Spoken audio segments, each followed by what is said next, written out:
Pagājušā gada 1. aprīlī mēs jums ar prieku stāstījām, cik strauji virzās darbus priekš šeit mūsu kompleksā. Celtnieki rēķinus ar pagājušo gadu nokārtojuši, ir nodota kompleksa 1. kārta. Pašlaik viņi strādā pie kompleksa 2. kārtas, jo kompleksa 1. kārtā strādā restaurātori. Diemžēl mēs jums studiju nevaram parādīt, jo tur strādā firmas Zaķisala zaļību projektu montieri. Bet šeit mēs jums varam jūs iepazīstināt ar firmas vadītāju, kuru visi šeit ļoti ciena, mīl, viņam ir liela autoritāte, un viņu visi te vienkārši sauc par Jāneku.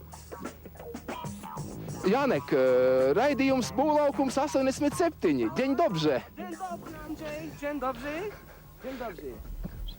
Kā jūtaties? Nagradnie to roku 87. 87. Polski restaurator projektu Kokonowski-Lobanowski firmu Ostrov Zajcew Potop. 4 restauratory, gdzieś za plajem, proszę pani, jeden. Porganowski, Żbego do kochani, biegaj co od za kochanku, lubię, do trzeba im serca jednego mało. Na polskiej granicy zadał człowieka,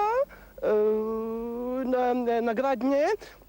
4 restauratory, Rudy, pies, nasz pies. Naš pies? Nie, pies, nasz pies, wasz Rudy. Ā, ko jūs darat brīvajā laikā?